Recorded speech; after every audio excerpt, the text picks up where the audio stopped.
सरकार को एक तरफ ध्यान दिलाना चाहता हूं कि जो हमारा बजट आया है, इस बजट में 352 करोड़ का कर्जा हो गया। 2014 तक ये 70 करोड़ का था। चलो कोई बात नहीं, आज हमने ये देखना चाहिए कि हमारी टोटल बोरोइंग्स कितनी है। वो 34% है और उनको रीपेमेंट के लिए हम लोन ले रहे हैं, ब्याज पे ब्याज भर रहे हैं, वो 30% है। ये भी देखी जाए। आज हमने हमारी सीरियसनेस देखनी चाहिए। अभी जैसे हमारे से पहले जो स्पीकर साहब सबने उठाया भी है कि भाई 6500 करोड़ की 215 ऐसी योजनाएं हैं जिन पे जो मनी स्पेंड होनी थी, जो खर्चा होना चाहिए था, प्लान्ड बजट था, वो खर्च नहीं हुआ है। इसमें या तो सरकार खर्च करवाना ही नहीं चाहती थी या अधिकारियों ने काम नहीं किया।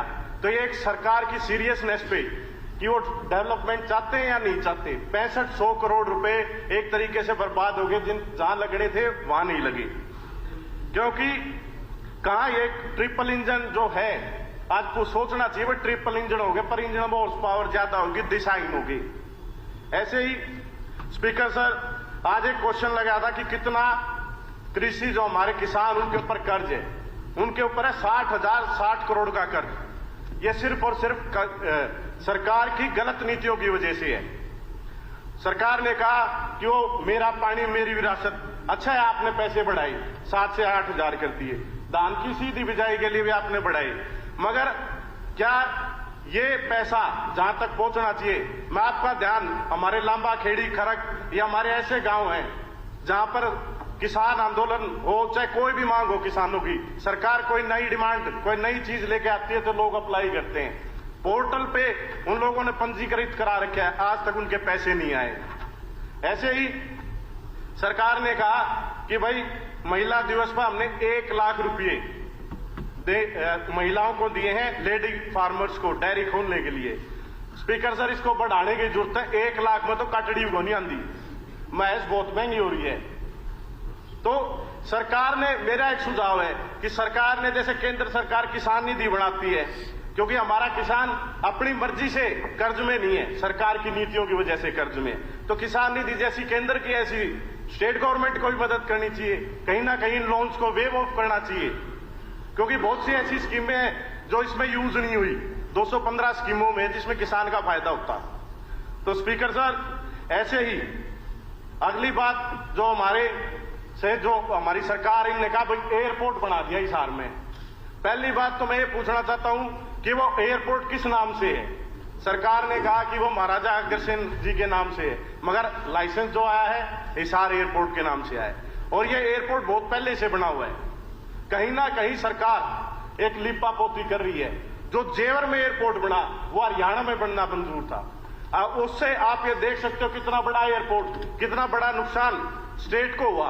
अगर जो वो एयरपोर्ट जहां भी था हरियाणा में था वहां बनता, हिसार को भी फायदा था, मैम में था, मैम वालों को भी फायदा था, हिसार में इंटरनेशनल एयरपोर्ट बनता, कितना रेवेन्यू जनरेट होता, वो जो रेवेन्यू होता वो हरियाणा वालों के लिए काम आता। ऐसे ही आगे मैं आपका ध्यान, सरकार कहती है कि भाई पीएम गति शक्ति योजना के तहत हम ऐसा पोर्टल यहां बनाएंगे।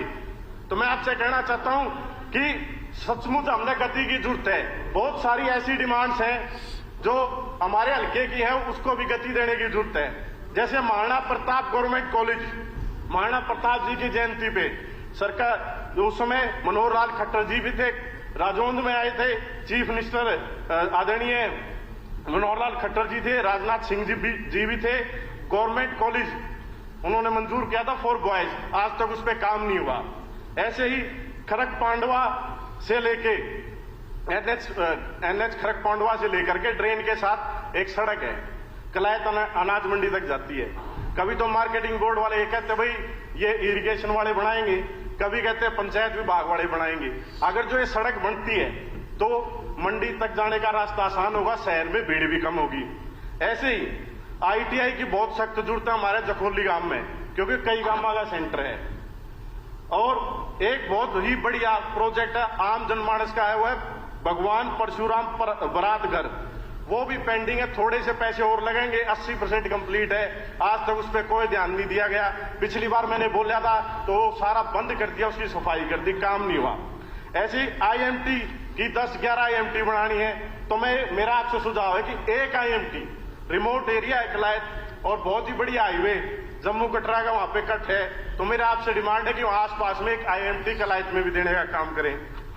ऐसे ही कैलरम माइनर है हमारा, उसका जो हेड है उसको बदल करके मेरी आपसे रिक्वेस्ट है उसको आप प्योदा गांव में बनाए जहां पे साइफन है। उससे क्या होगा, उसकी लेंथ शॉर्ट हो जाएगी और टेल तक पानी जाएगा। बातें हो रही हैं टेल तक पानी जाने की, पर पानी असल में पहुंच नहीं रहा। ऐसे ही कलायत में मैंने बड़ा बजट में कहा भाई इंडोर स्टेडियम, ये स्टेडियम बनाएंगे और इंडोर वो बनाएंगे जिम। कलायत में जिम नहीं है, खेल मंत्री जी हमारा जिम बना दो। ऐसे ही सोंगढ़ गांव में 2019 में एक जूडो हॉल मंजूर हुआ था, वो आज तक उस पर काम चालू नहीं है, उसका टेंडर नहीं हुआ है। और मेरी आपसे दरख्वास्त है, हमारा बड़ा गांव है बाड़ू और मटोर, इसको महाग्राम योजना में लिया जाए और बनाया जाए। स्पीकर सर, अगला ध्यान, आज हमने ये सोचने की जरूरत है कि भाई डोंकी के लिए हम कानून लेकर के आए, क्यों लाना पड़े कानून? डोंकी मार के हमारे नौजवानों को पार क्यों जाना पड़ा? भाई कोई अपना घर बार छोड़ के कोई राजी नहीं होता। सिर्फ सरकार की जो रोजगार देने की नीति, आज उन पर सोचना पड़ेगा, चाहे वो पक्ष है चाहे विपक्ष है, उससे ऊपर उठ के सोचना पड़ेगा। एम्प्लॉयमेंट जनरेशन क्यों नहीं हो रही? जब कांग्रेस की सरकार थी, इंडिया और चाइना बराबर थे, GDP हमारा बराबर था। ये कहा जाता था कि ड्रैगन जीतेगा या टाइगर जीतेगा।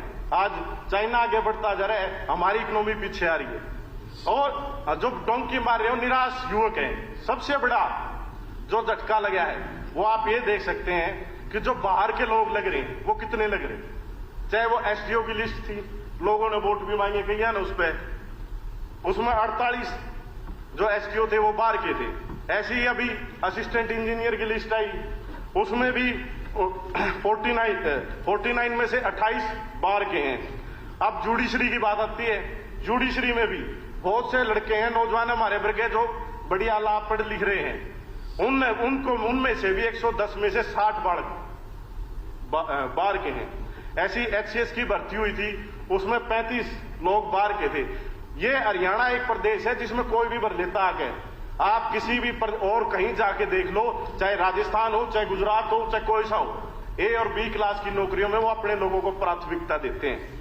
ऐसे ही पर्ची खर्ची की बात होती है, मैं आपका ध्यान दिलाना चाहूंगा, जब चौधरी भूपेंद्र सिंह हुड्डा जी चीफ मिनिस्टर बने थे उस समय 40% इंटरव्यू होता था, और वक्त की नजाकत को देखते हुए और व्यवहारिक ज्ञान के ऊपर चौधरी भूपेंद्र सिंह हुड्डा जी ने ये जो इंटरव्यू के नंबर थे 40% से 25% किए। फिर देखा भाई और पढ़े लिखे युवा और ज्यादा है और रिक्वायरमेंट है तो 10% कर दिया गया। तो एक कांग्रेस पार्टी ने ही शुरुआत करी थी।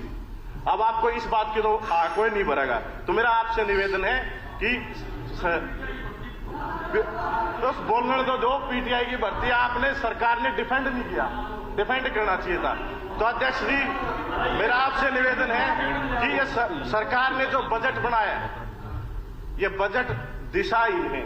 जो असलियत है धरातल पे कुछ अलग है।